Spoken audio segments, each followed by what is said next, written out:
Hello, any new listeners or watchers who came back after our big episode 200 with friend of the pod, Rebecca Potos. I am John Klein III, your host of Shadow and Playing with Magic, your premier Kitty Pride, Lockheed, and Magic podcast.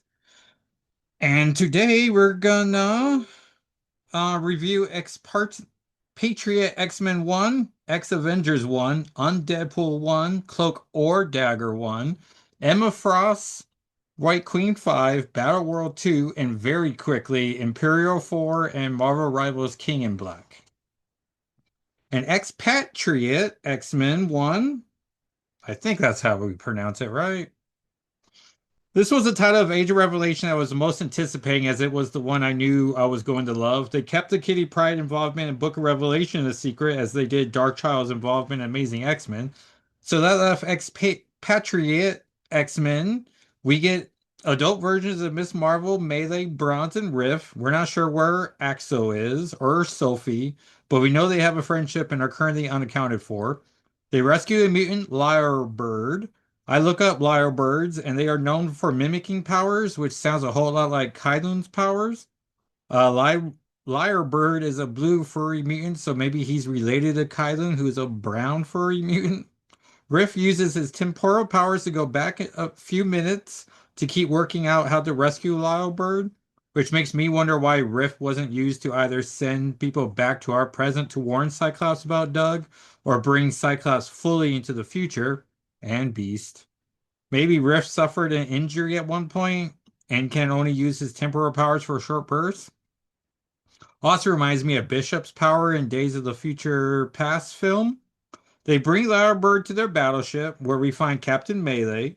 Mystique sent them all on this mission as Darkchild wants Lyrebird. Not sure what she'll want a sound mimicker for. Issue ends in Melee calling someone, and she has plans to betray this mission as Darkchild can't have Lyrebird under any conditions. I imagine she's working at Colossus as he's the only character from the cover we didn't see. X-Vengers 1. I was so excited to see Danny Moonstar leading the Avengers on, or any team really. Captain America was dying and gave her his shield and mission. She wonders if she was actually chosen or was she the only one left. But she's been carrying it for a while, so she's earned it. Her Avengers team, I do like how someone uses X-Vengers as an insult, yet it's the title name. And that's a pretty funny meta joke. She has Cannonball on her side. He's normal as he's a mutant. Hawkeye has 4 extra arms. Chang-Chi is a rock guy and can break anything he touches. Black Widow is Water Widow. Scott Lang can grow large but shrink down to his regular shape. And when he does, he looks like Quasimodo as his default. Vision is all out of sorts as he's been infected with the Tech Archie, which is a fun reference to Douglock. They fight off an invading Kree attack. They seem to be based out of Washington, which I do like how all these titles appear to be taking place in different locations. That's a fun decision to show off the world. Plus, keeps everyone from interacting too much. The Avengers win the day as Sunspot's team shows up. Are they called Hellions, the Defenders, Lower West Coast Avengers? His team is Meltdown, Random, in a more human-like shape, Rock Slide, and Thunderbird, which is odd that it wasn't Warpath to go with his old rivalry with Danny Moonstar. As they bicker, Scott Lang can't control his mass anymore as he's trying to keep a new batch of X-Virus at bay and melts as the issue ends. So we'll have to see where we go from there. On Deadpool 1, Deadpool is fully conscious as his body is in full zombie mode, so that's a terrifying idea and proves why you have to kill zombies on sight, as that sounds like a nightmare. And even if they did ever reverse the zombie virus, whatever you did as a zombie will haunt you. Plus, that taste in your mouth for the sense memory? No, thank you. We are introduced to the Alpha Warriors, and you can count me as one of the 6 fans. Alpha Flight and New Warriors is where they got their names from. My favorite is Fearless, a gal with Daredevil's blindness and none of his ninja stuff. Maggie is their Thor. Fantastica is Lady Reed Richards. Kid Man Thing is regular size and can control plants. Undeadpool makes a comment about how Fearless's mental powers are not worth a stack of Darkhawk powers. which seems like shots fired at a friend of the pod, Greg's love for Darkhawk. To complicate things, Fantastica is dating Kidman Thing, but also getting some on the side from Magni. So that isn't great. Also not great is that undead part of Pool starts eating everyone. One advantage is that he eats enough of them, three of them, that the brain actually takes over again. Thankfully, this is before Fearless is eaten, so at least my favorite survives, which is not usually how it works. Once I have a favorite, it's almost always guaranteed to be the least favorite character. But I got lucky with this one. Issue ends with Cable showing up and wanting to protect Fearless and make her a part of X-Force. Oh, and they were trying to make themselves worthy enough to join Expatriate X-Men, who will be appearing in issue 3, so I like that reference and how it's going to pay off. Such a fun and easy way to boost the importance of Expatriate X-Men in this timeline. And now someone could want to read that title to understand that reference. Cloak or Dagger. So this comic has Fenris in it, so be warned. But the X-Virus, Cloak, and Dagger can't be in the same space for more than a minute. So they're doing the best they can, leading a squad in St. Louis, which ever since we learned there as a family a few years ago, I always love seeing the arch, the few times it shows up in media. Such an iconic landmark, one would think it would be shown more often. Where was its destruction during Independence Day, the movie that is? I do like the choice of Fenris, villains who have to touch to use their powers, and Cloak and Dagger who can't touch each other. Except issue ends with them having a kid, so some touching was had. Emma Frost and White Queen 5.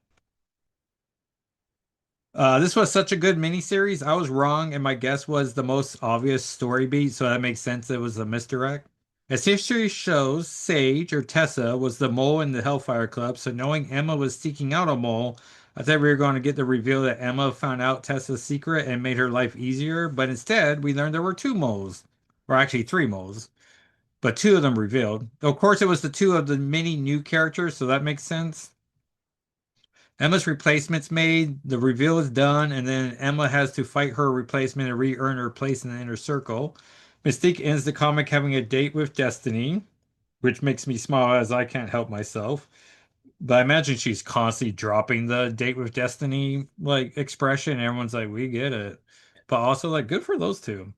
Also, Professor Jerk shows up, tells Tessa she can has to stay put, but he'll eventually have her join the X-Men, which of course is heartbreaking as she never gets the invite by him and has to wait until Storm invites her to join Extreme X-Men, which is forever from this point in the history.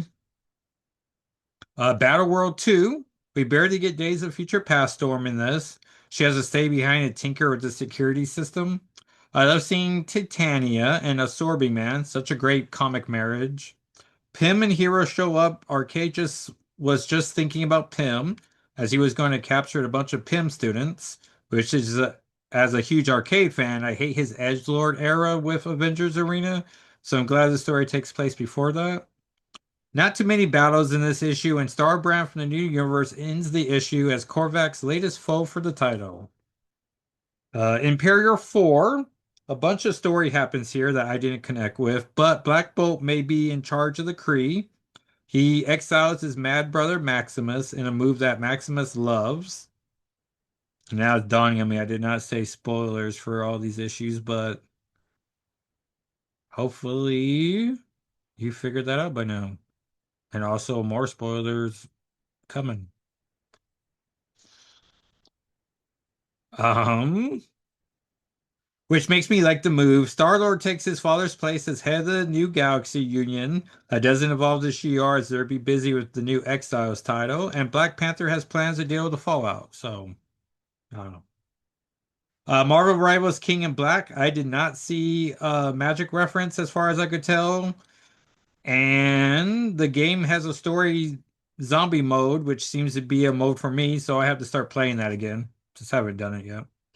And then next week's comics, we have Amazing X-Men 2, Binary 2, Ultimate X-Men 21, Laura Kinney Saber Tooth 2, Longshots 2, Avengers 32, Amazing Spider-Man 15 with Warlock as the new costume, maybe, from what the cover shows. So, yeah.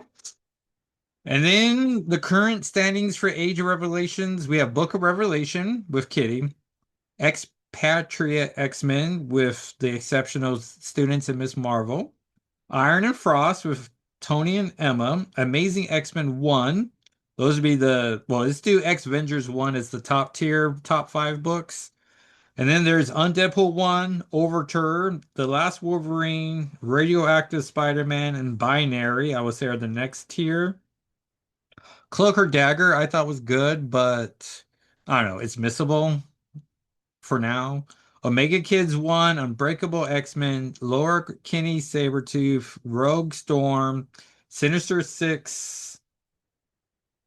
Actually, let's say that's the next tier. Then the bottom tier, I would say, is Rogue Storm, Sinister Six, Age of Revelation Zero, which was just a preview comic, Long Shots, and the War of Revelation. So I would say there's four tiers, and that feels pretty. War of Revelation is just an anthology one shot that is very missable. And then so we'll see the number two issues bump anything up, but I'm pretty sure that's going to be our standing. But yeah, so some solid issues there. And that, everyone, was episode 201. Not too long of a thing, but solid week of comics though. And thank you everyone for continuing to listen or watch. And I will talk to you next time. All right, everyone. Bye.